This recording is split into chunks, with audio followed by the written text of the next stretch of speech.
आपादमौलिपर्यन्तं गुरूणाम् आकृतिं स्मरेत् तेन विघ्नाः प्रणश्यन्ति सिद्ध्यन्ति च मनोरथाः। श्रीगुरुभ्यो नमः। नारायणाय परिपूर्णगुणार्णवाय विश्वोदयस्थितिलयोन्नियतिप्रदाय ज्ञानप्रदाय विबुधासुरसौख्यदुःख सत्कारणाय वितताय नमो नमस्ते। देवं नारायणं नत्वा सर्वदोषविवर्जितं परिपूर्णं गुरुंश्चान् गीतार्थं वक्ष्यामि लेशतः। समस्तगुणसम्पूर्णं सर्वदोषविवर्जितं नारायणं नमस्कृत्य गीतातात्पर्यमुच्यते। नारायणं सुरगुरुं जगदेकनाथं भक्तप्रियं सकललोकनमस्कृतं च त्रैगुण्यवर्जितमजं विभुमाद्यमीशं वन्दे भवघ्नममरासुरसिद्धवन्द्यं। नारायणं नमस्कृत्य नरं चैव नरोत्तमं देवीं सरस्वतीं व्यासं ततो जयमुदीरयेत्। कृष्णाय वासुदेवाय हरे परमात्मने प्रणतक्लेशनाशाय गोविन्दाय नमो नमः। ಶ್ರೀಗುರುಭ್ಯೋ ನಮಃ. ಭಗವದ್ಗೀತೆಯ 9ನೇ ಅಧ್ಯಾಯದಲ್ಲಿ 27ನೇ ಶ್ಲೋಕ. ಯತ್ಕರೋಷಿ ಯದಶ್ನಾಸಿ ಯಜ್ಜುಹೋಷಿ ದದಾಸಿ ಯತ್ ಯತ್ತಪಸ್ಯಸಿ ಕೌಂತೇಯ ತತ್ಕುರುಷ್ವ ಮದರ್ಪಣಂ. ಯತಃ ರಾಯರು ಬರೀತಾರೆ ಅವತಾರಿಕೆಯಲ್ಲಿ, ಯತಃ ಅಲ್ಪಮಪಿ ಭಕ್ತ್ಯಾ ಅರ್ಪಿತಂ ಮಮ ಪ್ರೀತಿಕರಂ. ಯಾವ ಕಾರಣದಿಂದ ಸ್ವಲ್ಪ ಬೆಲೆ ಕಡಿಮೆ ಇರೋದು, ಪತ್ರಂ ಪುಷ್ಪಂ ಫಲಂ ತೋಯಂ ಅಂತ ಸುಲಭವಾಗಿ ಸಿಗತಕ್ಕದ್ದು, ಅಲ್ಪವಾದದ್ದು, ಭಾರಿ ಸಣ್ಣದು, ಅಂಥದನ್ನ ನನಗೆ ಭಕ್ತಿಯಿಂದ ಸಮರ್ಪಣೆ ಮಾಡಿದರೂ ಕೂಡ ಮಮ ಪ್ರೀತಿಕರಂ, ಅದು ನನಗೆ ಪ್ರೀತಿಯನ್ನ ಉಂಟು ಮಾಡುತ್ತದೆ. ಆ ರೀತಿಯಾಗಿ ಭಕ್ತಿಯಿಂದ ಸಮರ್ಪಣೆ ಮಾಡುವವರನ್ನ ನಾನು ತುಂಬಾ ಇಷ್ಟಪಡ್ತೇನೆ. ಅತಃ ತ್ವಮಪಿ ತಥಾ ಕುರು, ಅದರಿಂದ ಅರ್ಜುನ ನೀನು ಕೂಡ ಆ ರೀತಿಯಾಗಿ ಮಾಡಿ ಕರ್ಮಗಳನ್ನೆಲ್ಲ ನನಗೆ ಸಮರ್ಪಣೆ ಮಾಡು ಹಾಗೆ ಅಂತ ತಾನು ಏನ್ ಮಾಡ್ತಾನೆ ಅದನ್ನು ಉಪಸಂಹಾರ ಮಾಡ್ತಾ ಇದ್ದಾನೆ. ಯದಿತಿ, ಹೇ ಕೌಂತೇಯ, ಕುಂತಿಪುತ್ರನಾದ ಅರ್ಜುನನೇ, ಯತ್ ತ್ವಂ, ನೀನು ಯತ್ ವಿಹಿತಂ ಕರೋಷಿ, ಯಾವ ವಿಹಿತವಾದ ಕರ್ಮಗಳನ್ನ ಮಾಡ್ತಾ ಇದ್ದಿ. ವಿಹಿತಂ ಇತಿ ಸರ್ವತ್ರ ಅನ್ವೇತವ್ಯಂ ಅಂತ ಬರೀತಾರೆ ರಾಯರು. ವಿಹಿತ ಅಂತ ಎಲ್ಲ ಕಡೆ ಹಚ್ಕೋಬೇಕು ಹಾಗೆ ಅಂತ. ನಿಷಿದ್ಧಾಧಿಕರಣಸ್ಯ ಪ್ರತ್ಯವಾಯ ಹೇತುತ್ವಾತ್, ಯಾಕೆ ನಿಷಿದ್ಧಾದಿಗಳನ್ನ ಮಾಡಿದರೆ ಅದು ಪಾಪಕ್ಕೆ ಕಾರಣವಾಗ್ತದೆ, ಅದು ಪ್ರಾಯಶ್ಚಿತ್ತ ಮಾಡ್ಕೋಬೇಕು. ಅದರಿಂದ ನಿಷಿದ್ಧವಾದದನ್ನ ಮಾಡ್ಲಿಕ್ಕೆ ಹೋಗಬಾರದು, ವಿಹಿತವಾದದ್ದನ್ನೇ ಮಾಡಬೇಕು. ಅದರಿಂದ ವಿಹಿತವಾದ ಕರ್ಮವನ್ನ ಏನ್ ನೀನ್ ಮಾಡ್ತಿ, ಯದ್ ದ್ರವ್ಯಾದಿ ದದಾಸಿ, ಯಾವ ದ್ರವ್ಯಗಳನ್ನ ನೀನು ಕೊಡ್ತಿ,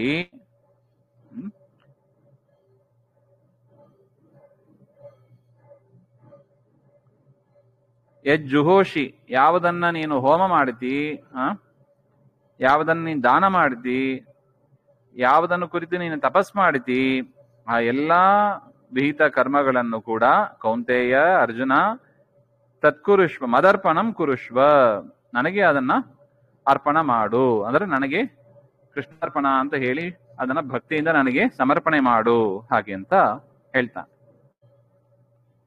ಶುಭಾಶುಭ ಫಲೈರೇವಂ ಮೋಕ್ಷಸೇ ಕರ್ಮ ಬಂಧನೈ ಸನ್ಯಾಸ ಯೋಗ ಯುಕ್ತಾತ್ಮ ವಿಮುಕ್ತೋ ಮಾಮುಪೈಷ್ಯಸಿ. ಆಯ್ತು, ಮುಂದೆ ಏನು?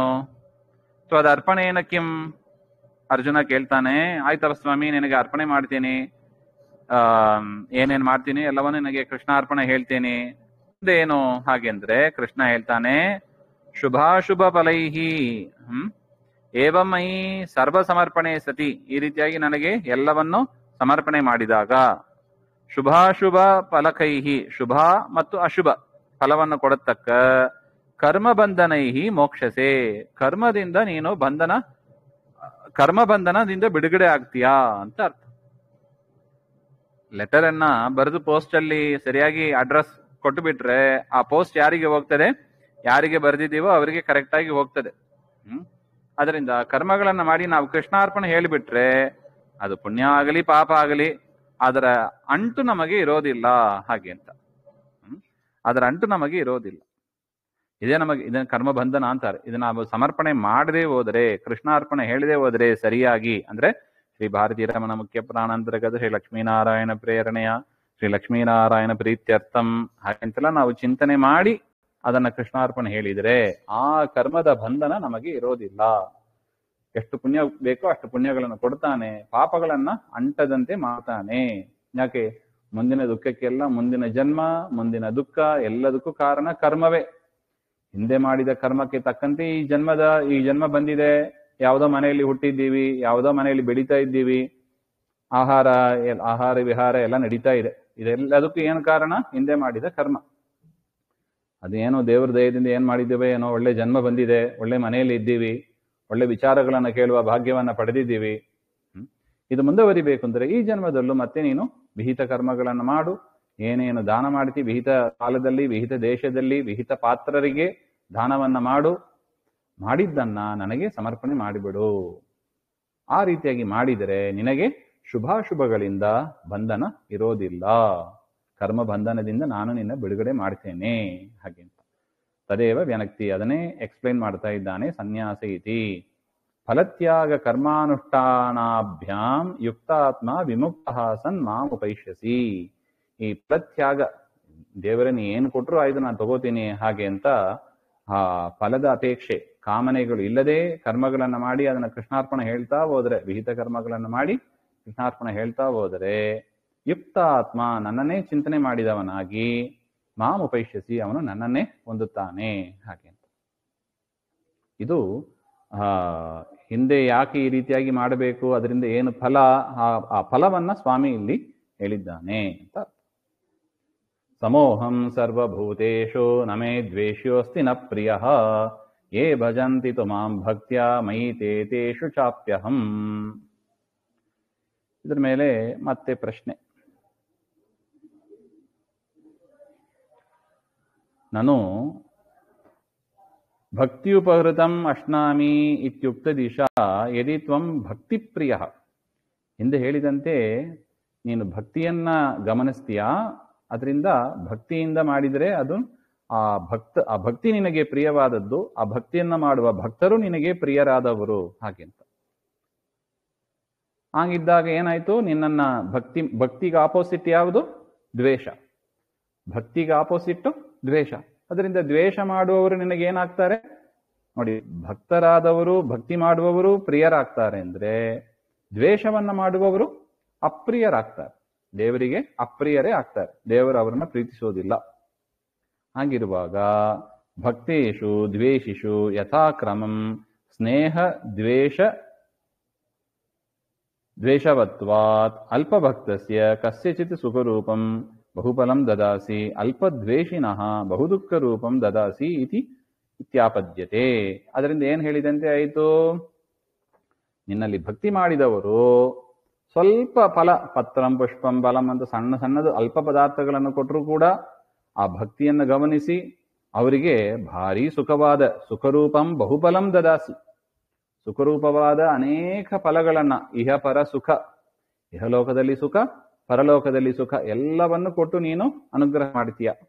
ಆದರೆ ಯಾರು ಅಲ್ಪ ದ್ವೇಷ ಮಾಡ್ತಾರೆ, ಭಾರಿ ದ್ವೇಷ ಅಲ್ಲ, ಸ್ವಲ್ಪ ದ್ವೇಷ, ನಿನ್ನ ಮಾತು ಕೇಳೋದಿಲ್ಲ, ನಿನ್ನ ಗ್ರಂಥ ಓದೋದಿಲ್ಲ, ನಿನ್ನ ವಿಚಾರ ಮಾಡೋದಿಲ್ಲ, ಆ ರೀತಿಯಾಗಿ ಅಲ್ಪ ದ್ವೇಷ ಮಾಡ್ತಾರಲ್ಲ, ಅವರಿಗೆ ಏನ್ ಮಾಡ್ತೀನಿ ನೀನು? ಬಹುದುಃಖಂ ದದಾಸಿ, ಭಾರಿ ದುಃಖವನ್ನು ಕೊಟ್ಟು ಬಿಡ್ತೀಯ.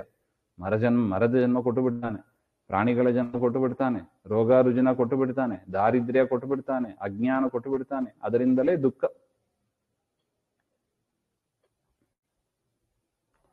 ರಾಜಾದೋ ತಥಾ ದರ್ಶನಾತ್. ನೋಡಿ, ರಾಜರು ಕೂಡ ಹಾಗೆ ಮಾಡ್ತಾರೆ ನೋಡಿ.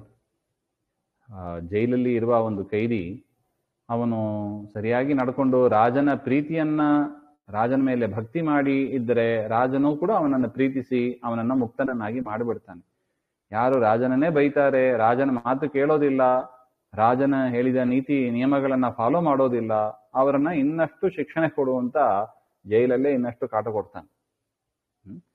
ಅದೇ ತರನೇ ನೀನು ಇದ್ದಿ ಸ್ವಾಮಿ. ನಿನ್ನ ಮಾತು ಕೇಳಿ ನೀನು ಹೇಳಿದಂಗೆ ನಡ್ಕೊಂಡು ಮಾಡಿಬಿಟ್ರೆ ಅಲ್ಪ ಫಲ ಕೊಟ್ಟರು ಕೂಡ ಸಾಕು. ಅಲ್ಪವಾದದ್ದನ್ನ ಸಮರ್ಪಣೆ, ಭಕ್ತಿಯಿಂದ ಸಮರ್ಪಣೆ ಮಾಡಿದ್ರು ಕೂಡ ಅವರಿಗೆ ಬಹುಸುಖ ಕೊಡ್ತೀಯ, ಅಲ್ಪ ದ್ವೇಷ ಮಾಡಿದ್ರು ಕೂಡ ಬಹುದುಃಖ ಕೊಡ್ತೀಯಾ ಹಾಗೆ ಅಂತ. ಏವಂ ಚ ವೈಷಮ್ಯ ನೈರ್ಗರಣ್ಯೇ ಪ್ರಾಪ್ನುತಃ ತವ ಇತ್ಯತಃ. ಹಾಗಿದ್ರೆ ನಿನಗೇನ್ ಬಂತು? ಪಕ್ಷಪಾತ ಬಂತಲ್ವಾ, ಪಾರ್ಶಾಲಿಟಿ ಬಂತಲ್ವಾ. ಯಾರು ನನ್ನನ್ನು ಪ್ರೀತಿಸ್ತಾರೋ ಅವ್ರನ್ನ ಅನುಗ್ರಹ ಮಾಡ್ತೇನೆ, ಯಾರು ನನ್ನನ್ನು ದ್ವೇಷ ಮಾಡ್ತಾರೋ ಅವ್ರನ್ನ ನಾನು ಹಿಂಸೆ ಮಾಡ್ತೇನೆ. ಹಾಗೆಂದ್ರೆ ಇದು ಪಕ್ಷಪಾತ ಅಲ್ಲವೇ? ಇದನ್ನೇ ಪಕ್ಷಪಾತ ಅಂತ ಕರೆಯೋದು. ಪಕ್ಷಪಾತ ಬಂತಲ್ಲ ನಿನಗೆ ಹಾಗೆ ಅಂತ ದೇವರ ಮೇಲೆ ಆಕ್ಷೇಪ. ಅದಕ್ಕೆ ಸ್ವಾಮಿ ಹೇಳ್ತಾನೆ, ಆ ರೀತಿಯಾಗಿ ಅಲ್ಲಪ್ಪ, ಸಮೋಹಂ ಇತಿ ಸಮೋಹಂ ಸರ್ವಭೂತೇಷು, ಅಹಂ ನಾನು ಸರ್ವೇಷು ಭೂತೇಷು, ಆ ಎಲ್ಲ ಪ್ರಾಣಿಗಳಲ್ಲೂ ಕೂಡ ನಾನು ಹೇಗಿರ್ತೀನಿ, ಸಮಹ ನ ವೈಷಮ್ಯಾದಿಮಾನ್, ನನಗೆ ಇವ್ರು ಬೇಕು ಅವ್ರು ಬೇಡ ಹಾಗೆಂತ ನಾನು ಪಾರ್ಶಾಲಿಟಿ ಪಕ್ಷಪಾತ ಮಾಡುವವನಲ್ಲ. ನಾನು ಎಲ್ಲರಲ್ಲೂ ಕೂಡ ಸಮವಾಗಿಯೇ ಇರ್ತೇನೆ. ಎಷ್ಟು ಮುಖ್ಯವಾದ ಒಂದು ವಿಚಾರ ನೋಡಿ ಇದು. ದೇವರಿಗೆ ಈ ಪಾರ್ಶಾಲಿಟಿ ಇದೆಯೋ ಅಲ್ಲವೋ, ನನಗೆ ಬೇಕಾದವರು ಅಂದ್ರೆ ಒಬ್ರು, ನನಗೆ ಬೇಡದೇ ಇದ್ದವ್ರನ್ನ ದೂರೋದು, ಆ ರೀತಿಯಾಗಿ ಮಾಡ್ತಾನ ಹಾಗೆ ಅಂತ ದೇವರು ಹೇಳ್ತಾನೆ, ಇಲ್ಲ ನಾನು ಎಲ್ಲರಲ್ಲೂ ಸಮವಾಗಿ ನಾನು ಟ್ರೀಟ್ ಮಾಡ್ತೇನೆ ಎಲ್ಲರನ್ನು ಕೂಡ ಹಾಗೆ ಅಂತ. ಯತಃ ಮೇ ತದೀಯಂ ದ್ವೇಷಂ ಅಪೇಕ್ಷ್ಯಾಧಿಕಂ ದ್ವೇಷ್ಯ ನಾಸ್ತಿ, ತದೀಯಾಂ ಭಕ್ತಿಂ ಅಪೇಕ್ಷ್ಯ ಅಧಿಕ ಪ್ರಿಯಶ್ಚ ನಾಸ್ತಿ. ಯಾರು ನನ್ನನ್ನು ದ್ವೇಷ ಮಾಡ್ತಾರೆ ಅವರನ್ನು ಕುರಿತು ನನಗೇನು ದ್ವೇಷ ಇಲ್ಲ, ಅಥವಾ ಯಾರು ನನ್ನನ್ನು ಪ್ರೀತಿ ಮಾಡ್ತಾರೆ ಅವ್ರನ್ನ ಕುರಿತು ನನಗೆ ಮೇಲೆ ಜಾಸ್ತಿ ಪ್ರೀತಿ ಅಂತನೂ ಇಲ್ಲ. ಕಿಂತು ತತ್ತದೀಯ ದ್ವೇಷ ಭಕ್ತಿ ಅನುಸಾರೇನ ತತ್ತತ್ ಸದೃಶ ಫಲದಃ ಏವಾಹಂ. ಆದರೆ ಆ ಯಾರ್ಯಾರು ಹೇಗೆ ನನ್ನನ್ನು ಟ್ರೀಟ್ ಮಾಡ್ತಾರೋ, ದ್ವೇಷ ಮಾಡಿದ್ರೆ ಅದ್ರ ತಕ್ಕಂತೆ ಫಲ, ಪ್ರೀತಿ ಮಾಡಿದ್ರೆ ಅವ್ರ ತಕ್ಕಂತೆ ಫಲ, ಅಷ್ಟೇ ನಾನು ಮಾಡೋದು ಅಷ್ಟೇ. ದ್ವೇಷ ಮಾಡಿದ್ರೆ ದುಃಖದ ಫಲ ಕೊಡ್ತೇನೆ, ಪ್ರೀತಿ ಮಾಡಿದರೆ ಭಕ್ತಿ ಮಾಡಿದರೆ ಸುಖದ ಫಲವನ್ನು ನಾನು ಕೊಡ್ತೇನೆ. ಅದರಿಂದ ಯಾರು ನನ್ನನ್ನು ಹೇಗೆ ಟ್ರೀಟ್ ಮಾಡ್ತಾರೋ ನಾನು ಆ ರೀತಿಯಾಗಿ ಟ್ರೀಟ್ ಮಾಡಿ, ನಾನು ಸಮನಾಗಿಯೇ ಇರೋದು ಅಂತಾನೆ ದೇವರು. ನನಗೆ ಪಕ್ಷಪಾತ ಇಲ್ಲ. ನೀವು ಹೇಗೆ ನನ್ನನ್ನು ಟ್ರೀಟ್ ಮಾಡ್ತಾರೋ ನಾನು ಅದೇ ರೀತಿಯಾಗಿ ನಿಮ್ಮನ್ನ ಟ್ರೀಟ್ ಮಾಡ್ತೇನೆ. ಅದರಿಂದ ವೈಷಮ್ಯಾದಿಗಳು ನನಗೆ ಇಲ್ಲ, ನಾನು ಸಮನಾಗೇ ಇದ್ದೇನೆ ಹಾಗೆ ಅಂತ. ಒಂದು ವೇಳೆ ನೋಡಿ ಭಕ್ತರು, ಪ್ರಶ್ನೆ ಇದೆಯಾ? ಒಂದು ವೇಳೆ ಭಕ್ತರು ಏನಾರು ಕಾದಾಚಿತ್ ಏನಾರು ಒಂದು ದ್ವೇಷ ಮಾಡಿದರೆ ಭಕ್ತರಿಗೂ ಕೂಡ ದೇವರು ಏನ್ ಮಾಡ್ತಾನೆ, ದುಃಖಾದಿಗಳನ್ನ ಕೊಡ್ತಾನೆ. ಯದ್ಯಪಿ ಸಜ್ಜನರು ಸಜ್ಜನರು ಅಂತ ಹೇಳಿ ದೇವರು ಅದನ್ನ ಪೂರ್ತಿ ತೆಗೆದಾಕ್ತಾನೆ ಅಂತ ತಿಳಿಬೇಡಿ. ಇಂಟೆನ್ಸಿಟಿ ಬೇಕಾದ್ರೆ ಕಡಿಮೆ ಮಾಡಬಹುದು, ಇಂಟೆನ್ಸಿಟಿ ಕಡಿಮೆ ಮಾಡಬಹುದು. ಭಕ್ತರಾಗಿದ್ದಲ್ಲಿ ಮತ್ತೆ ಭಕ್ತಿ ಮಾಡ್ತಾರೆ, ಭಗವಂತನ ಪ್ರೀತಿ ಮಾಡ್ತಾರೆ, ಅದನ್ನ ನೋಡಿ ಮತ್ತೆ ಮಾಫಿ ಮಾಡಿ ದೇವರು ಇಂಟೆನ್ಸಿಟಿಯನ್ನ ಕಡಿಮೆ ಮಾಡಬಹುದು. ಶಿಕ್ಷೆ 100 ಶಿಕ್ಷೆ ಇದ್ರೆ 50 ಶಿಕ್ಷೆ ಮಾಡಬಹುದು. ಆದರೆ ಶಿಕ್ಷೆ ಅಂತೂ ಇದ್ದೇ ಇರ್ತದೆ. ದೇವರನ್ನ ದ್ವೇಷ ಮಾಡಿದ್ದಕ್ಕೆ, ದೇವರ ವಿರೋಧ ಮಾಡಿದ್ದಕ್ಕೆ ಫಲ ಇದ್ದೇ ಇರ್ತದೆ. ಅದು ಸಜ್ಜನರು ಮಾಡಿದ್ರು ಅಷ್ಟೇ, ಸಾಮಾನ್ಯ ಸಜ್ಜನರು ಮಾಡ್ಲಿಕ್ಕೆ ಹೋಗೋದಿಲ್ಲ, ಅದು ಬೇರೆ ವಿಚಾರ. ಆದರೆ ಮಾಡಿದ್ರೂ ಕೂಡ ಅದನ್ನು ನಾನು ಅವರಿಗೆ ಶಿಕ್ಷೆ ಇದ್ದೇ ಇದೆ ಹಾಗೆ ಅಂತ.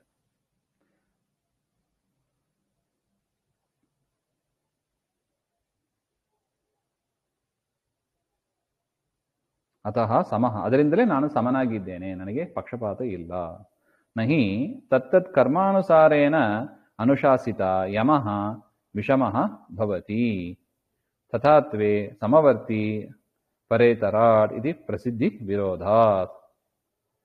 ನೋಡಿ ಯಮದೇವರು, ಇದೇ ಸೇಮ್ ಲಾಜಿಕ್ ಯಮದೇವರು ಅಷ್ಟೇ, ನಮ್ಮ ಜಸ್ಟಿಸ್ ಲೀಗಲ್ ಇದಲ್ಲ ಅದು ಕೂಡ ಅಷ್ಟೇ ಅಲ್ಲ. ಅವ್ರನ್ನ ಯಾಕೆ ನೀವು ಪೊಲೀಸ್ ಅವ್ರನ್ನ ಹೋಗಿ ಕೇಳಿದ್ರೆ, ನೀವು ಯಾಕೆ ಅವ್ರನ್ನ ಹಿಂಸೆ ಮಾಡ್ತೀರಾ, ಯಾಕೆ ಶಿಕ್ಷೆ ಕೊಡ್ತೀರಾ ಹಾಗೆ ಅಂದ್ರೆ ಅವ್ರು ಆ ರೀತಿಯಾಗಿ ನಡ್ಕೋತಾರೆ, ಅದರಿಂದ ಶಿಕ್ಷೆ ಕೊಡೋದು ಅನಿವಾರ್ಯ. ಯಮದೇವರು ಹೋಗಿ ಯಾಕೆ ಶಿಕ್ಷೆ ಕೊಡ್ತೀರಿ ಹಾಗೆ ಅಂದ್ರೆ, ಹೌದು ತಪ್ಪು ಮಾಡಿದ್ದಾನೆ ಅದರಿಂದ ಶಿಕ್ಷೆ, ಒಳ್ಳೇದು ಮಾಡಿದ್ದಾನೆ ಅದರಿಂದ ಸ್ವರ್ಗ. ಪೊಲೀಸ್ ಅವರು ಅಷ್ಟೇ, ತಪ್ಪು ಮಾಡಿದ್ದಕ್ಕೆ ಜೈಲಿಗೆ ಹಾಕ್ತಾರೆ. ಕರೆಕ್ಟ್ ಆಗಿದ್ರೆ ಅವ್ರೇನು ತಂಟೆಗೆ ಬರೋದಿಲ್ಲ, ಅವರು ಆರಾಮಾಗಿ ನಮ್ಮ ಮನೇಲಿ ನಾವಿರ್ತೀವಿ, ಇಲ್ಲಾಂದ್ರೆ ಅವ್ರ ಮನೇಲಿ ಹೋಗಿ ನಾವಿರ್ಬೇಕಾಗ್ತದೆ ಅಷ್ಟು ತಪ್ಪು ಮಾಡಿದೆ. ಎಲ್ಲ ಕಡೆ ನಿಯಮ ಇದೆ ನೋಡಿ. ಯಮದೇವರ ಸರ್ಕಾರಲ್ಲೂ ಹಾಗೆ ನಡೀತದೆ, ನಮ್ಮ ಗೌರ್ಮೆಂಟಿನ ಸರ್ಕಾರಲ್ಲೂ ಹಾಗೆ ನಡೀತದೆ. ಅದೇ ತರನೇ ನಾನು ಇದ್ದೇನೆ ಅಂತ ನಾ ಪರಮಾತ್ಮ. ಯಾರು ನನ್ನನ್ನು ಹೇಗೆ ಟ್ರೀಟ್ ಮಾಡ್ತಾರೋ ನಾನು ಅವ್ರನ್ನ ಅದರ ತಕ್ಕಂತೆ ನಾನು ಫಲ ಕೊಡ್ತೇನೆ ಅಷ್ಟೇ, ಫಲಪ್ರದ ನಾನು ಅಷ್ಟೇ. ಅದರಿಂದ ಸಮವಾಗಿಯೇ ನಾನು ಕೊಡೋದು ಹಾಗೆ ಅಂತ. ತಥೇತಿ ಭಾವೇನ ಭಕ್ತಿಮತಾಂ ಫಲಮಾಹ.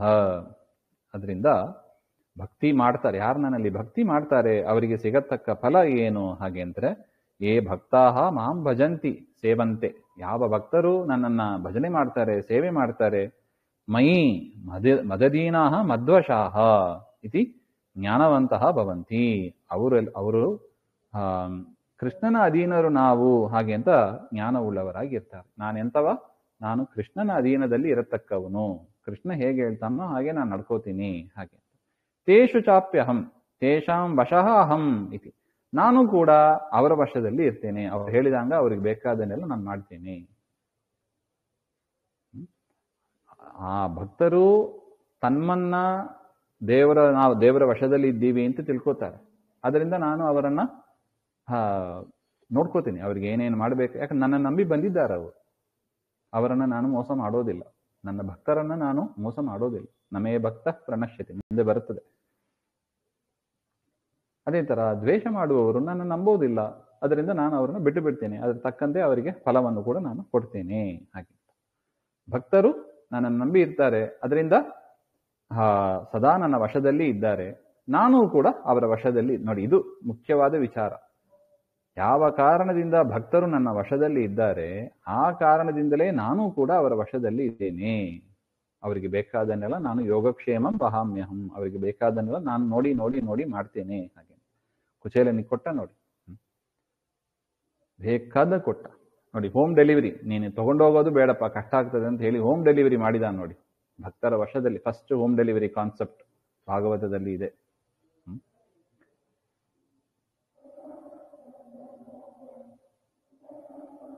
ಅದರಿಂದ ನನ್ನಲ್ಲಿ ಪಕ್ಷಪಾತ ಮುಂತಾದ ದೋಷಗಳು ಇಲ್ಲ ಹಾಗೆ ಅಂತ ಕೃಷ್ಣ ಸಮರ್ಥನೆ ಮಾಡ್ತಾ ಇದ್ದಾನೆ. ಅಪಿಚೇ ಸುದುರಾಚಾರೋ ಭಜತೆ ಮಾಮನನ್ಯ ಭಾಗ್ ಸಾಧುರೇವ ಸಮಂತವ್ಯ ಸಮ್ಯಕ್ ವ್ಯವಸಿತೋ ಹಿ ಸಹ. ಇನ್ನು ಭಕ್ತ ಜನರನ್ನ ಪರಮಾತ್ಮ ಪ್ರಶಂಸೆ ಮಾಡ್ತಾ ಇದ್ದಾನೆ. ಯಾರು ನನ್ನಲ್ಲಿ ಭಕ್ತಿ ಮಾಡ್ತಾರೆ ಅವರನ್ನ ಪ್ರಶಂಸೆ ಮಾಡ್ತಾ ಇದ್ದಾನೆ. ಅಪಿಚ ಇತ್ಯಾದಿನ. ಸುದುರಾಚಾರೋಪಿ ಭಗವದ್ಭಕ್ತ. ನನ್ನ ಭಕ್ತರಾಗಿ ಇದ್ದು ಕೆಲವೊಮ್ಮೆ ಏನ್ ಮಾಡ್ತಾರೆ, ದುರಾಚಾರಿಗಳಾಗಿ ಇರ್ತಾರೆ. ಸರಿಯಾದ ಆಚಾರ ಅಂದ್ರೆ ಏನು, ಏನೇನು ಪ್ರತಿ ದಿವಸ ಪ್ರತಿ ಕ್ಷಣದಲ್ಲಿ ಏನೇನು ಮಾಡಬೇಕೋ ಆ ಕರ್ತವ್ಯಗಳನ್ನ ಮಾಡದೆ, ಸದಾಚಾರ ಸಂಪನ್ನರಾಗಿ ಇರದೆ ದುರಾಚಾರಿಗಳಾಗಿ ಇರ್ತಾರೆ. ಶಾಸ್ತ್ರ ವಿರುದ್ಧ ಕರ್ಮಗಳನ್ನ ಮಾಡ್ತಾರೆ.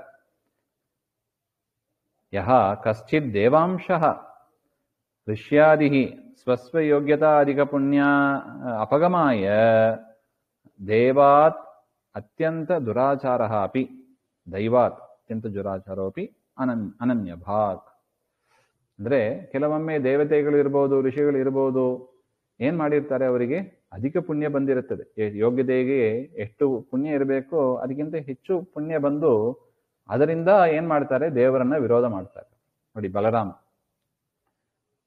ಶೇಷದೇವರು ರಾಮಾಯಣ ಕಾಲದಲ್ಲಿ ಲಕ್ಷ್ಮಣನಾಗಿ ಬಂದು ಭಾರಿ ಪುಣ್ಯ ಮಾಡಿದರು. 14 ವರ್ಷ ಸೇವೆ. ತನ್ನ ಪತ್ನಿಯನ್ನು ಕರ್ಕೊಂಡು ಹೋಗಿಲ್ಲ. ಎಂತಹ ಸೇವೆ ನೋಡಿ, ಹಗಲು ರಾತ್ರಿ ಲಕ್ಷ್ಮಣನ ಸೇವೆ. ಅದರಿಂದ ಏನಾಯ್ತು, ಅವರಿಗೆ ಯೋಗ್ಯತೆ ಮೀರಿ ಪುಣ್ಯ ಬಂದೋಯ್ತು ರಾಮನ ಸೇವೆ ಮಾಡಿದ್ದರಿಂದ. ಕೃಷ್ಣ ಏನ್ ಮಾಡಿದ, ಅದನ್ನ ಬ್ಯಾಲೆನ್ಸ್ ಮಾಡಬೇಕು, ಅವರಿಗೆ ಅಷ್ಟು ಪುಣ್ಯ ತಡೆಯಲ್ಲ ಅಂತ ಹೇಳಿ ಬಲರಾಮನಾಗಿ ಅವರನ್ನು ಹುಟ್ಟಿಸಿ, ಕೃಷ್ಣಾವತಾರದಲ್ಲಿ ಅಣ್ಣನಾಗಿ ಹುಟ್ಟಿಸಿ, ಅವರು ಕೃಷ್ಣನನ್ನು ಜೋರು ಮಾಡೋದು, ಕೃಷ್ಣ ಹೋಗಿ ಅವರ ಪಾದ ಸೇವೆ ಮಾಡೋದು ಇತ್ಯಾದಿಗಳನ್ನೆಲ್ಲ ಮಾಡಿ ಅವರ ಪುಣ್ಯವನ್ನ ಕಸಿದುಕೊಂಡ. ಎಷ್ಟು ಯೋಗ್ಯತೆಗೆ ಎಷ್ಟು ಇರಬೇಕೋ ಅಷ್ಟು ಪುಣ್ಯವನ್ನು ಮಾತ್ರ ಅವರಿಗೆ ಕೊಟ್ಟು ಅನುಗ್ರಹ ಮಾಡಿದ. ಅದರಿಂದ ಸುದುರಾಚಾರರಾಗಿ ಇರ್ತಾರೆ ಕೆಲವೊಮ್ಮೆ ದೇವತೆಗಳಾಗಲಿ ಋಷಿಗಳಾಗಲಿ. ಪುರಾಣಗಳಲ್ಲಿ ಅನೇಕ ಕಡೆ ನಾವು ಕೇಳ್ತೀವಿ. ಅದಕ್ಕೆಲ್ಲ ಏನ್ ಕಾರಣ ಅಂದ್ರೆ ಇದೇ ಕಾರಣ ಅಂತಾರೆ. ತಮ್ಮ ಯೋಗ್ಯತೆಗೆ ಅಧಿಕವಾಗಿ ಪುಣ್ಯ ಮಾಡಿರ್ತಾರೆ. ಅದರಿಂದ ಆ ರೀತಿಯಾಗಿ ಅನನ್ಯ ಭಾಗ್ ಸ್ವಾತಂತ್ರ್ಯೇನ ದೇವತಾಂತರ ಭಜನಹೀನ ಸನ್ ಮಾಂ ಭಜತೆ ಚೇತ್. ಅಂದ್ರೆ ಬೇರೆ ದೇವತೆಗಳನ್ನ ಸ್ವತಂತ್ರರು ಅಂತ ಉಪಾಸನೆ ಮಾಡೋದಿಲ್ಲ. ಕೆಲವೊಮ್ಮೆ ದುರಾಚಾರಿಗಳಾಗಿ ಇದ್ದು ಮತ್ತೆ ಅವರು ನನ್ನನ್ನ ನಾನೇ ಸ್ವತಂತ್ರ, ಬೇರೆ ದೇವತೆಗಳು ಸ್ವತಂತ್ರರಲ್ಲ ಅಂತ ಸರಿಯಾಗಿ ನನ್ನನ್ನ ಉಪಾಸನೆ ಮಾಡ್ತಾರೆ. ಅಂತವರನ್ನು ಯಾವ ಕ್ಯಾಟಗರಿಯಲ್ಲಿ ಸೇರಿಸೋದು? ಸಾಧು ಜನರು, ದುರ್ಜನರು. ಅವರು ಮೊದಲು ದುರ್ಜನರಾಗಿ ಇರ್ತಾರೆ, ಆಮೇಲೆ ಪರಮಾತ್ಮನ ಸೇವೆ ಮಾಡಿ ಸದ್ಭಕ್ತರಾಗ್ತಾರೆ. ಅವ್ರನ್ನ ಯಾವ ಕ್ಯಾಟಗರಿಯಲ್ಲಿ ಸೇರಿಸಬೇಕು? ಹಾಗೆ ಅಂದ್ರೆ ಪರಮಾತ್ಮ ಜಡ್ಜ್ಮೆಂಟ್ ಕೊಡ್ತಾ ಇದ್ದಾನೆ. ಸಹ ಸಾಧುರೇವ ಮಂತವ್ಯ. ಅವರನ್ನ ಸಾಧು ಜನರು ಅಂತಾನೆ ತಿಳಿಯಿರಿ ಅಂತ ಹೇಳಿದ್ರು. ತಪ್ಪು ಮಾಡದೇ ಇರುವವರು ಅಂತ ಯಾರು ಸಿಗೋದಿಲ್ರಿ ನಮಗೆ. ಎಲ್ಲರೂ ಕೂಡ ಆರಂಭದಲ್ಲಿ ತಪ್ಪು ಮಾಡುವವರೇ, ಮಾಡ್ತಾ ಇರುವವರೇ. ಆದರೆ ಕಾಲಕ್ರಮೇಣ ಏನಾಗಬೇಕು ಅದು, ಈಗ ನೋಡಿ, ವಯಸ್ಸಾಗ್ತಾ ಆಗ್ತಾ ಮಾಡುವ ತಪ್ಪುಗಳು ಕಡಿಮೆ ಆಗ್ತಾ ಬರ್ತಾ ಇದೆ ನೋಡಿ. ಅದೇ ತರ ಆ ಒಂದು ಅನೇಕ ಜನ್ಮಗಳ ನಂತರ ದೇವರ ವಿರುದ್ಧವಾದ ಕರ್ಮಗಳು ಕೂಡ ನಾವು ಮಾಡೋದಿಲ್ಲ. ಭಕ್ತಿ ಸಜ್ಜನರ ಸ್ಟೇಟಸ್ ಇದು. ಸಜ್ಜನರು ಆ ರೀತಿಯಾಗಿ ಬಂದ್ಬಿಡ್ತಾರೆ, ಪರಿವರ್ತನೆ ಆಗ್ತಾರೆ. ಅವರು ಕೇಳಿ ಕೇಳಿ ಕೇಳಿ ಸಜ್ಜನರ ಸಂಘ ಮಾಡಿ ಹರಿಕಥಾ ಕೇಳಿ ಅವರು ತಮ್ಮನ್ನ ತಿದ್ಕೊಂಡ್ಬಿಟ್ಟು ಸನ್ಮಾರ್ಗಕ್ಕೆ ಬೇಗ ಬಂದ್ಬಿಡ್ತಾರೆ. ಆರಂಭದಲ್ಲಿ ಎಲ್ಲರೂ ದುರಾಚಾರಿಗಳಾಗಿಯೇ ನಾವಿರೋದು. ಅದರಿಂದ ಪರ್ಫೆಕ್ಟ್ ಆದ ಒಂದು ಮನುಷ್ಯ ನನಗೆ ಬೇಕು ಹಾಗೆ ಅಂದ್ರೆ ನಮ್ಮ ಫ್ಯಾಮಿಲಿಯಲ್ಲಿ ಆಗಲಿ ಸುತ್ತಮುತ್ತ ಅಕ್ಕಪಕ್ಕ ಆಗಲಿ ಯಾರೂ ಸಿಗೋದಿಲ್ಲ. ಎಲ್ಲರಲ್ಲೂ ದೋಷ ಅಜ್ಞಾನಗಳು ಇದ್ದೇ ಇರ್ತದೆ. ಅದರಿಂದ ಅವರ ಜೊತೆಗೆ ನಾವು ಕರುಣೆ ತೋರಿಸ್ಬೇಕು ಅಷ್ಟೇ. ಯಾಕಂದ್ರೆ ನೋಡಿ, ಭಾಗವತ ಭಗವದ್ಗೀತೆ ಇದನ್ನೆಲ್ಲ ಕೇಳುವ ಯೋಗ ನಮಗೆ ಸಿಕ್ಕಿದೆ. ಆದರೆ ನಮ್ಮ ಫ್ಯಾಮಿಲಿಯಲ್ಲೇ ಎಷ್ಟು ಜನ ಇದನ್ನ ಕೇಳುವ ಯೋಗ್ಯತೆ ಯೋಗ ಸಿಕ್ಕಿದೆ ಅವರಿಗೆಲ್ಲ. ಅವ್ರ ಮೇಲೆ ಏನ್ ಮಾಡ್ಬೇಕು ನಾವು? ಕನಿಕರ ತೋರ್ಬೇಕು. ನಾವು ತಪ್ಪು ಮಾಡಿದ್ದೀವಿ, ಆದ್ರೆ ನಮಗೆ ಆ ಒಂದು ಮಾರ್ಗನಾರ ಅಟ್ಲೀಸ್ಟ್ ಒಂದು ದೇವರು ದಯಪಾಲಿಸಿದ್ದಾನೆ, ಈ ಮಾರ್ಗ ಹೋಗಬೇಡ, ಭಗವದ್ಗೀತಾ ಮಾರ್ಗದಲ್ಲಿ ಹೋಗು ಹಾಗೆ ಅಂತ. ಆದ್ರೆ ಈ ಒಂದು ಮಾರ್ಗವೂ ಕೂಡ ಗೊತ್ತಿಲ್ಲದೆ ಬರೀ ದುಡ್ಡು ದುಡ್ಡು ದುಡ್ಡು, ಸ್ಕೂಲು ಕಾಲೇಜು ದುಡ್ಡು, ಆಫೀಸ್, ಸ್ಕೂಲು ಕಾಲೇಜು ಆಫೀಸ್, ಹೀಗೆ ಜೀವನವನ್ನ ಕಳೆದು 60, 70, 81 ಹೀಗೆ ದೇಹವನ್ನು ಬಿಟ್ಟು ಬಿಡುವವರು ಇದ್ದಾರೆ. ಯಾಕೆ ಬಂದೀವಿ, ಏನ್ ಮಾಡಿದೀವಿ, ಯಾವ ವಿಚಾರವೂ ಗೊತ್ತಿಲ್ಲ. ಸಜ್ಜನರೇ ಅವರು ಯದ್ಯಪಿ ಪರಮಾತ್ಮ ಹೇಳ್ತಾ ನೋಡಿ, ಸುದುರಾಚಾರೋಪಿ ಭಗವದ್ಭಕ್ತ, ಅಂತವರು ಕೂಡ ಕಾಲಕ್ರಮೇಣ ಅವರು ಪರಿವರ್ತನೆಯಾಗಿ, ಕಾಲಕ್ರಮೇಣ ಅಂದ್ರೆ ಏನು, ಅನೇಕ ಜನ್ಮಗಳ ನಂತರ ಅಂತ ಅರ್ಥ. ಒಂದೇ ಜನ್ಮದಲ್ಲಿ ಆಗೋದಿಲ್ಲ ಅದು. ಬಹುನಾನ್ ಜನ್ಮನಾಮಂತೆ ಜ್ಞಾನವಾನ್ ಅಂತ ಹಿಂದನೇ ಮೊದಲು ಹೇಳಿಬಿಟ್ಟಿದ್ದಾನೆ. ಪರಮಾತ್ಮನ ಜ್ಞಾನ ಗೀತಾ ಕೇಳಬೇಕು ಅಂದ್ರೆ ಅದು ನಿಮ್ಮ ಗುರು ಅನುಗ್ರಹ. ಅದರಿಂದ ನಮ್ಮಿಂದ ಆದಷ್ಟು ಅದಕ್ಕೆ ಹೇಳುದು, ಇದನ್ನೆಲ್ಲ ನಾವು ಪ್ರಚಾರ ಮಾಡಬೇಕಾದ ಕರ್ತವ್ಯ ನಮ್ದೆ. ಇದು ಸರಿಯಾದ ಮಾರ್ಗ ಅಲ್ಲಪ್ಪ, ನಮ್ಮ ಮಕ್ಕಳನ್ನ ಮೊಮ್ಮಕ್ಕಳನ್ನ ಸುತ್ತಮುತ್ತ ಇರುವವರನ್ನ ಹಿಂಗಿರಬೇಡಿ, ಇದೇ ಸರಿಯಾದ ಮಾರ್ಗ ಅಂತ ಮಾರ್ಗಕ್ಕೆ ತರುವ ಒಂದು ಪ್ರಯತ್ನವನ್ನ ಮಾಡಿದರೆ ದೇವರು ತುಂಬಾ ಸಂತೋಷ ಪಡ್ತಾನಂತೆ ನಮ್ಮ ಮೇಲೆ. ಆ ಒಂದು ಕಾರ್ಯ ನಾವು ಸರಿಯಾದ ಮಾರ್ಗದಲ್ಲಿ ಹೋಗಬೇಕು, ವಿಚಾರ ಆಚಾರಗಳು ಇರಬೇಕು, ಬೇರೆಯವರಿಗೂ ಕೂಡ ಸರಿಯಾದ ವಿಚಾರ ಆಚಾರಗಳನ್ನ ನಾವು ತರುವ ಜವಾಬ್ದಾರಿ ನಮಗಿದೆ ಅಂತ. ಆ ಕಾರಣದಿಂದ ಸಹ ಚಂದ್ರಸೂರ್ಯಾದ್ಯಂಶಃ ಸಮ್ಯಕ್ ವ್ಯವಸ್ಥಿತಃ ಸಂಜಾತ ಸಮೀಚೀನ ಭಗವತ್ತತ್ವ ನಿಶ್ಚಯವಾನ್ ಅತಃ ಇತ್ಯರ್ಥಃ.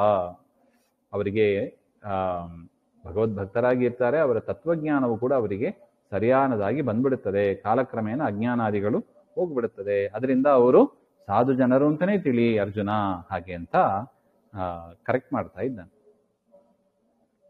ಕ್ಷಿಪ್ರಂ ಭವತಿ ಧರ್ಮಾತ್ಮ ಶಶ್ವತ್ ಶಾಂತಿಂ ನಿಗಚ್ಚತಿ ಕೌಂತೇಯ ಪ್ರತಿಜಾನೀಹಿ ನಮೇ ಭಕ್ತ ಪ್ರಣಶ್ಯತಿ.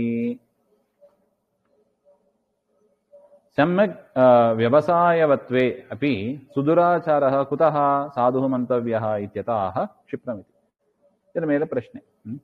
ಅಲ್ಲ, ಸಮ್ಯಕ್ ವ್ಯವಸಾಯವತ್ವೇ, ಅವನ ಬುದ್ಧಿ ಏನಾಗಿದೆ, ಶಾಸ್ತ್ರ ವಿಚಾರ ಮಾಡಿ ಮಾಡಿ ಮಾಡಿ ಅವನಿಗೆ ಬುದ್ಧಿ ಪಕ್ವ ಆಗಿಬಿಟ್ಟಿದೆ, ಒಳ್ಳೆ ವಿಚಾರವಂತನಾಗಿದ್ದಾನೆ, ಆಚಾರವಂತನಾಗಿದ್ದಾನೆ. ಹಾಗಿದ್ರೂ ಕೂಡ ಸುಧರಾಚಾರನಾಗಿ ಇದ್ದಾನಲ್ವ ಅವನು ಮೊದಲು, ಅವನನ್ನ ಯಾಕೆ ನಾವು ಸಾಧು ಅಂತ ತಿಳಿಬೇಕು, ಸಾಧು ಅಂತ ತಿಳಿಬೇಕು ಅಂತ ಹೇಳ್ಬಿಟ್ಟು ಅದ್ಮೇಲೆ ಯಾಕೆ ಅಂತ ಒಂದು ಪ್ರಶ್ನೆ. ಯಾಕೆ ಅವ್ರು ನಮ್ಮ ದುರಾಚಾರಿಗಳು ಅಂತ ಹೇಳ್ತೀಯ? ಅಂದ್ರೆ ಬರೀ ದುರಾಚಾರಿ ಅಲ್ಲ ನೋಡಿ, ಸುದುರಾಚಾರಿ, ಭಾರಿ ಕೆಟ್ಟ ಕೆಲಸಗಳನ್ನ ಮಾಡುವವ ಅಂತ ಅರ್ಥ. ಅಂಥವರು ದೇವತೆಗಳು ಋಷಿಗಳು ಅವ್ರನ್ನ ಸಾಧು ಜನರು ಅಂತ ಯಾಕೆ ಒಪ್ಪಬೇಕು ನಾವು? ಹಾಗೆಂದ್ರೆ ಅದಕ್ಕೆ ಕೃಷ್ಣ ಕೊಡುವ ಕಾರಣ ಸಮ್ಯಕ್ ವ್ಯವಸಾಯವತ್ವ, ಚೆನ್ನಾಗಿ ಕೃಷಿ ಮಾಡಿ ಅವರು ತಮ್ಮ ಬುದ್ಧಿಯನ್ನ ಮನಸ್ಸನ್ನ ಅವರು ಪಕ್ವತೆಗೊಳಿಸಿದ್ದಾರೆ. ಕ್ಷಿಪ್ರಂ ಭವತಿ, ಅದರಿಂದ ಅವರ ಮನಸ್ಸು ಏನಾಗ್ತದೆ, ಧರ್ಮದ ಇಮಿಡಿಯೇಟ್ ಆಗಿ ಬಂದಿರ್ತದೆ. ವಾಲ್ಮೀಕಿ ಋಷಿಗಳ ಕಥೆ ಕೇಳ್ತೀವಿ ನೋಡಿ. ಆರಂಭದಲ್ಲಿ ಅವರು ವ್ಯಾಧರಾಗಿ ಇದ್ದು ಕಳ್ಳತನ ಮಾಡ್ತಾ ಇದ್ರು. ಏನು ಒಂದು ಋಷಿಗಳು ಮಾಡುವ ಕೆಲಸವೇನ್ರಿ ಇದು ಅಂತ ಕೇಳಬಹುದು ನಾವು. ಆದರೆ ಆ ನಾರದರ ಉಪದೇಶ ಅಂತ ಇದೆ, ಅಥವಾ ಸಪ್ತಋಷಿಗಳ ಉಪದೇಶ ಅಂತನೂ ಕಡೆ ಇದೆ. ಆ ರೀತಿಯಾದ ಕಥೆ, ಅವರ ಒಂದು ಉಪದೇಶದಿಂದ ಅವರೇನಾದರೂ ತಮ್ಮ ವೃತ್ತಿಯನ್ನೆಲ್ಲ ಬಿಟ್ಟು, ನೀಚ ವೃತ್ತಿಯನ್ನೆಲ್ಲ ಬಿಟ್ಟು ಕ್ಷಿಪ್ರಂ ಭವತಿ ನೋಡಿ, ಇದನ್ನೇ ಭಗವದ್ಗೀತೆ ಸರಿಯಾಗಿ ಇದೆ ನೋಡಿ. ಕೂಡಲೇ ಏನಾದರೂ ತಪಸ್ ಮಾಡಕ್ಕೆ ಶುರುವಾಗಿ ಅವರು ದೊಡ್ಡ ಋಷಿಗಳಾಗಿ ವಾಲ್ಮೀಕಿ ರಾಮಾಯಣವನ್ನೇ ಜಗತ್ತಿಗೆ ಕೊಟ್ಟರು ನೋಡಿ. ಅವರ ಹಿನ್ನೆಲೆ ಹೇಗಿತ್ತು ನೋಡಿ ಅದು. ಅದರಿಂದ ಸಜ್ಜನರು ಹೌದು ಸುದುರಾಚಾರಿಗಳಾಗಿ ಇದ್ರೂ ಕೂಡ ಏನ್ ಮಾಡಿಬಿಡ್ತಾರೆ, ಕ್ಷಿಪ್ರಂ ಭವತಿ, ಕೂಡಲೇ ಅವರು ಧರ್ಮಚಿತ್ತರಾಗಿ ಧರ್ಮದ ಕಡೆ ಮನಸ್ಸುಳ್ಳವರಾಗಿ ಅವರು ಆಗಿಬಿಡ್ತಾರೆ. ಅದರಿಂದ ಶಾಶ್ವತ ಶಾಂತಿಂ, ಶಾಶ್ವತವಾದ ಮೋಕ್ಷವನ್ನ ಅವರು ಪಡಿಲಿಕ್ಕೆ ಯೋಗ್ಯರಾಗ್ಬಿಡ್ತಾರೆ. ನೋಡಿ, ದೇವತೆಗಳ ಋಷಿಗಳ ಪರಿಸ್ಥಿತಿನೇ ಹೀಗಿದ್ರೆ ಹುಲ್ಲು ಮಾನವ ನಮ್ಮ ಪರಿಸ್ಥಿತಿ ಏನು ಅಂತ ಹೇಳೋದು. ಅದರಿಂದ ವೃಥಾ ನಾವು ಇನ್ನೊಬ್ಬರ ಮೇಲೆ ಬೈಯೋದು, ಕೋಪ ಮಾಡಿಕೊಳ್ಳೋದು ನೋಡಿ, ನಾವು ಪ್ರೀತಿ ಕರುಣೆ ತೋರಿಸ್ಬೇಕಷ್ಟೇ. ಹೀಗಿದ್ದಾರಲ್ಲ ಹಾಗೆ ಅಂತ. ಒಳ್ಳೆಯ ಮಧ್ವ ಸಿದ್ಧಾಂತವನ್ನ ಬಿಟ್ಟು ಅದನ್ನು ತಿಳ್ಕೊಳ್ಳದೆ ಆ ಮಾರ್ಗದಲ್ಲಿ ಇರದೆ ದಾರಿ ತಪ್ಪಿ ಹೋಗ್ತಾ ಇದ್ದಾರಲ್ಲ ಅಂತ ಕಣಿಕರ ತೋರಿಸಿ, ಕರುಣೆ ತೋರಿಸಿ ಅವರನ್ನ ಈ ಮಾರ್ಗದಲ್ಲಿ ತರುವ ಒಂದು ಪ್ರಯತ್ನವನ್ನ ನಾವು ಮಾಡಬೇಕು ಹಾಗೆ ಅಂತ.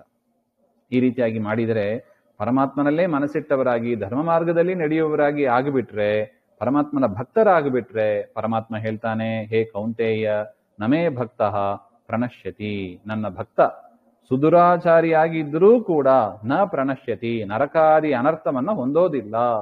ಎಷ್ಟು ಬ್ಯೂಟಿಫುಲ್ ಸ್ಟೇಟ್ಮೆಂಟ್ ನೋಡಿ. ಎಲ್ಲರೂ ನರಕಕ್ಕೆ ಹೋಗ್ಬಿಟ್ರೆ ಗತಿ ಏನ್ರಿ, ಭಗವದ್ ಭಕ್ತರಾಗಿದ್ದು ಏನ್ ಬಂತು ಹಾಗೆ ಅಂದ್ರೆ ಪರಮಾತ್ಮ ಹೇಳ್ತಾನೆ ನಮೇ ಭಕ್ತ ಪ್ರಣಶ್ಯತಿ. ರಾಯರು ಬರೀತಾರೆ, ದುರಾಚಾರವಂತರಾಗಿ ಇದ್ದರೂ ಕೂಡ, ಯಾರು ನಾವೇ ದುರಾಚಾರವಂತರಾಗಿ ಇದ್ದರೂ ಕೂಡ ಪರಮಾತ್ಮನಲ್ಲಿ ಲವಲೇಶು ಅಲ್ಪ ಭಕ್ತಿ ಮಾಡಿ ಪತ್ರಂ ಪುಷ್ಪಂ ಫಲಂ ತೋಯಂ ಅಂತ ಸಮರ್ಪಣೆ, ಭಕ್ತಿಯಿಂದ ಸಮರ್ಪಣೆ ಮಾಡಿದರೆ ನ ಪ್ರಣಶ್ಯತಿ, ಅವರು ನರಕಾದಿ ಅನರ್ಥವನ್ನ ಹೊಂದೋದಿಲ್ಲ. ಏತಚ್ಚ ದೇವಾಂಶ ಋಷ್ಯಾದಿ ವಿಷಯಂ ಜ್ಞೇಯಂ. ರಾಯರು ಒಂದು ಎಚ್ಚರ ಕೊಡ್ತಾ ಇದ್ದಾರೆ. ದುರಾಚಾರರಾದರೂ ಕೂಡ ನರಕಕ್ಕೆ ಹೋಗೋದಿಲ್ಲ ಅಂದ್ರೆ ನಾವು ಕೂಡ ಹೋಗ್ಬೋದಲ್ಲ, ದುರಾಚಾರ ಮಾಡಬಹುದಲ್ಲ, ನರಕ ಸಿಗೋದಿಲ್ಲ ಹಾಗೆ ಅಂತ ಭಕ್ತಿ ಮಾಡಿಬಿಟ್ರೆ ಸಾಕು ಕೊನೆಯಲ್ಲಿ. ಆ ರೀತಿಯಾಗಿ ತಿಳಿಬೇಡಿ. ಇದೆಲ್ಲ ಯಾರ ವಿಚಾರ? ಇದು ದೇವತೆಗಳ, ದೇವತಾಂಶ ಭೂತರಾದ ಋಷ್ಯಾದಿಗಳ ವಿಚಾರ ಇದು. ಅಂಥವರು ದುರಾಚಾರ ಕದಾಚಿತ್ ಅಧಿಕ ಪುಣ್ಯದ ವಶದಿಂದ ದುರಾಚಾರ ಆಗಿದ್ದರೆ ಅವರಿಗೆ ನರಕಾದಿ ಅನರ್ಥ ಇಲ್ಲವೇ ಹೊರತು ಸಾಮಾನ್ಯ ಮನುಷ್ಯ ನಮ್ಮಂಥವರು ದುರಾಚಾರರಾದ್ರೆ ಖಂಡಿತ ನರಕಾದಿಗಳು ಆಗ್ತದೆ.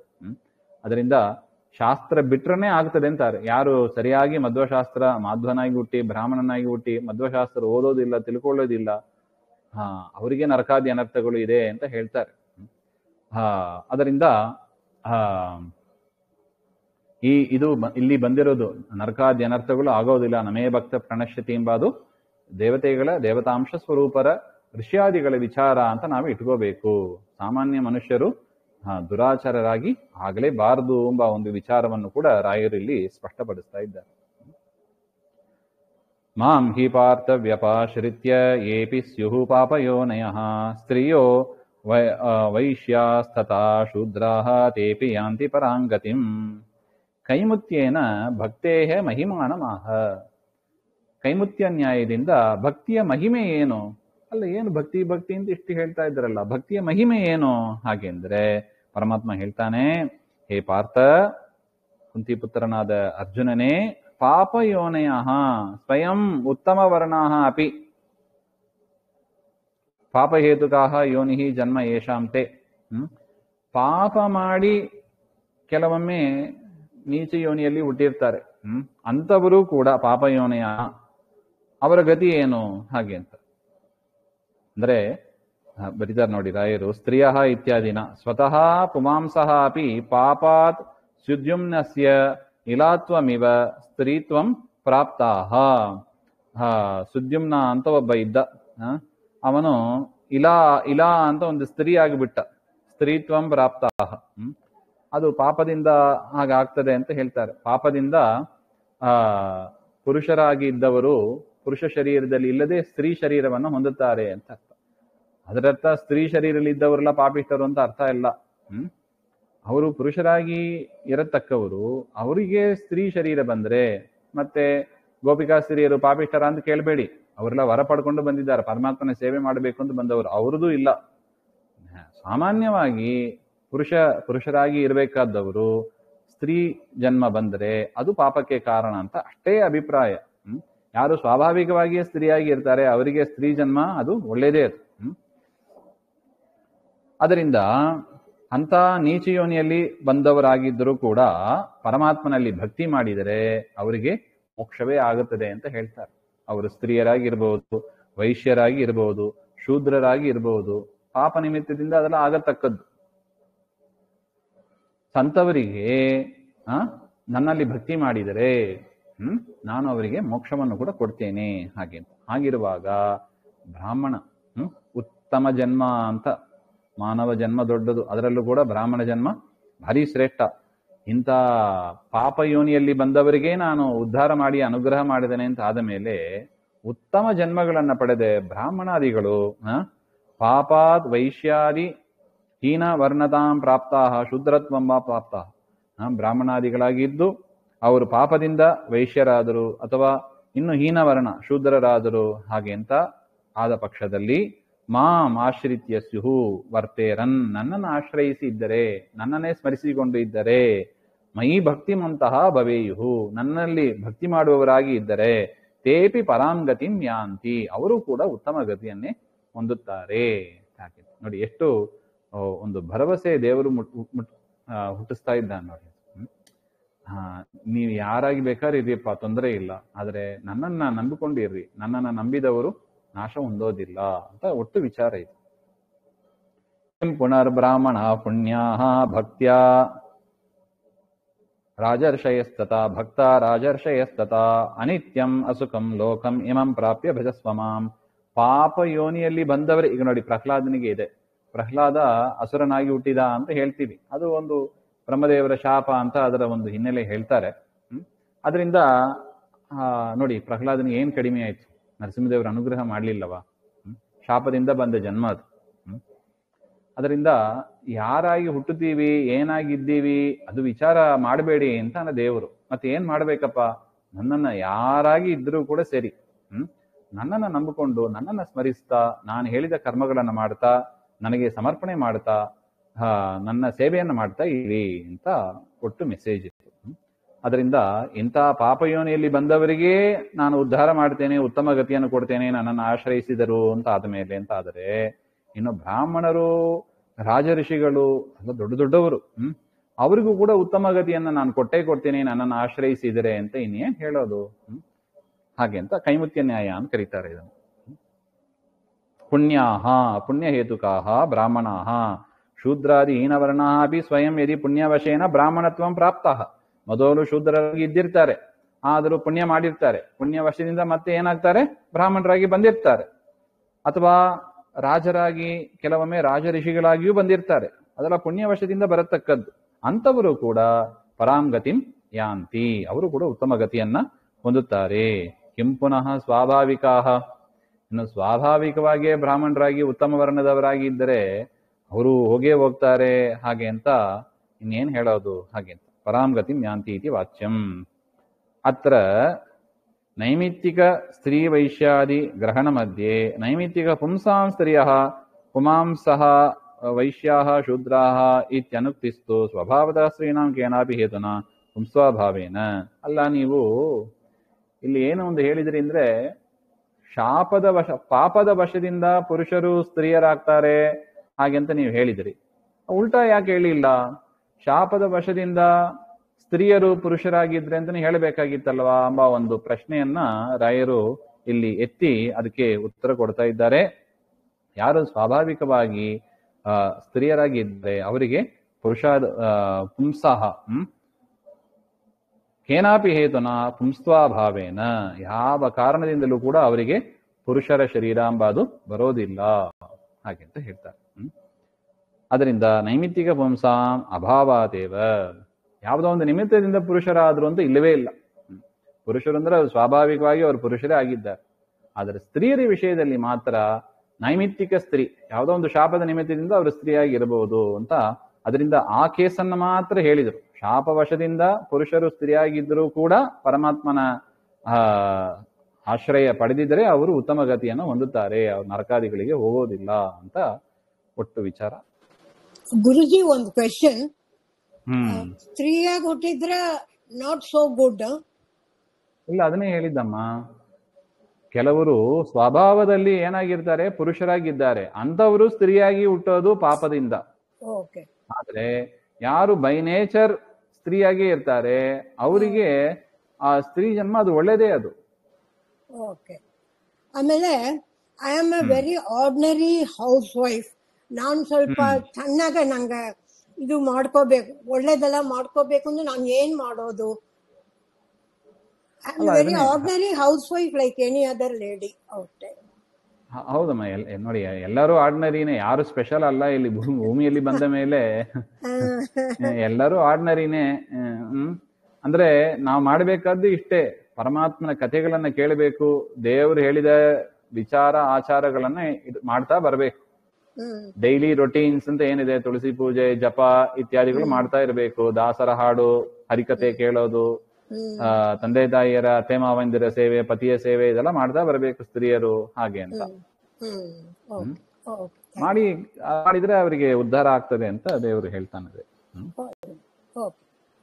ಇನ್ನು ಮುಂದಿನದ್ದು, ಮನ್ಮನಾಭವ ಮದ್ಭಕ್ತೋ ಮದ್ಯಾಜಿ ಮಾಂ ನಮಸ್ಕುರು ಮಾಮೇ ವೈಶ್ಯಸಿ ಯುಕ್ತ್ವೇವಂ ಆತ್ಮಾನಂ ಮತ್ಪರಾಯಣಃ ಭಜನ ಪ್ರಕಾರಂ ದರ್ಶಯನ್ ತಸ್ಯ ಪರಮಃ. ನೋಡಿ, ನಿಮ್ದೇ ಪ್ರಶ್ನೆ. ಈಗ ನಾನು ಆರ್ಡಿನರಿ ಮನುಷ್ಯನಾಗಿದ್ದೇನೆ, ನಾ ಏನ್ ಮಾಡ್ಬೇಕು, ಈಗ ಏನ್ ಸಾಧನೆ ಮಾಡಬೇಕು? ಆ ರೀತಿಯಾಗಿ ಸಾಧನೆ ಮಾಡಿದ್ರೆ ನನಗೇನ್ ಫಲ ಸಿಗ್ತದೆ? ಹಾಗೆ ಅಂದ್ರೆ ಅದಕ್ಕೆ ಕೃಷ್ಣ ಉತ್ತರ ಕೊಡ್ತಾ ಇದ್ದಾನೆ, ಮನ್ಮನ ಇತಿ.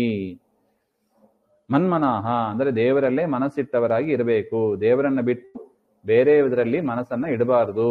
ಅದು ಪತಿ ಇರ್ಬೋದು, ಮಕ್ಕಳು ಇರ್ಬೋದು, ಅತ್ತೆ ಮಾವ ಇರ್ಬೋದು, ತಂದೆ ತಾಯಿಯರು ಇರ್ಬೋದು, ಹೆಂಡತಿ ಮಕ್ಕಳು ಇರ್ಬೋದು, ಎಲ್ಲರೂ ಕೂಡ ಪರಮಾತ್ಮನ ಸೇವಕರು.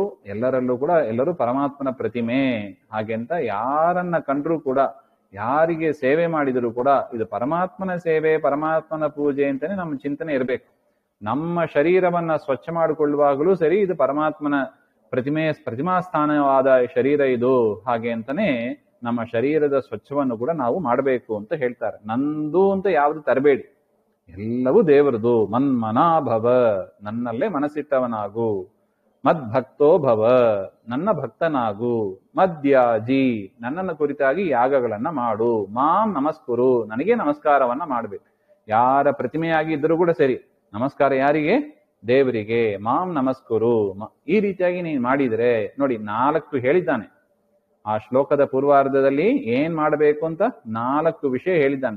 ನಿಮ್ ಪ್ರಶ್ನೆ ಇದೆ, ದೇವರಲ್ಲೇ ಮನಸ್ಸಿಟ್ಟವರಾಗಿ ಇರು, ದೇವರಲ್ಲೇ ಭಕ್ತಿ ಮಾಡು, ದೇವರನ್ನು ಕುರಿತಾದಿ ಹೋಮ.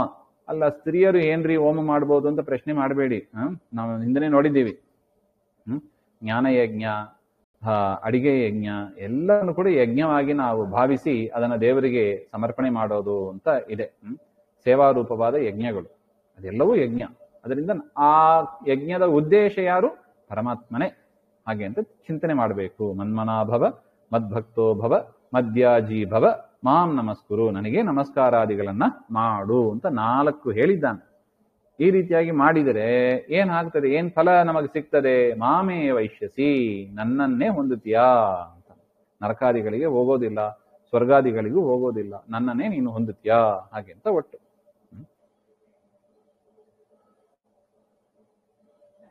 ಮಾಮೇ ವೈಶ್ಯಸಿ ಯುಕ್ತ್ವಾ ಏವಂ ಆತ್ಮಾನಂ ಮತ್ಪರಾಯಣಃ.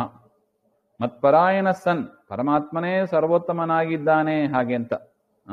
ಏವಂ ಮನ್ಮನಸ್ತ್ವಾದಿ ಪ್ರಕಾರೇಣ, ಹಿಂದೆ ಹೇಳಿದ 4 ಪ್ರಕಾರದಿಂದಲೂ ಕೂಡ ಮತ್ಪರಾಯಣ, ಪರಮಾತ್ಮನೇ ಸರ್ವೋತ್ತಮನಾಗಿದ್ದಾನೆ ಅಂತ ತಿಳಿದು ಅವನನ್ನು ಕುರಿತಾಗಿಯೇ ಎಲ್ಲವನ್ನೂ ಮಾಡಿ, ಆತ್ಮಾನಂ, ಮನಸ್ಸನ್ನು, ಮಯಿ ಯುಂಶ್ವ, ನನ್ನಲ್ಲಿ ಇಡು.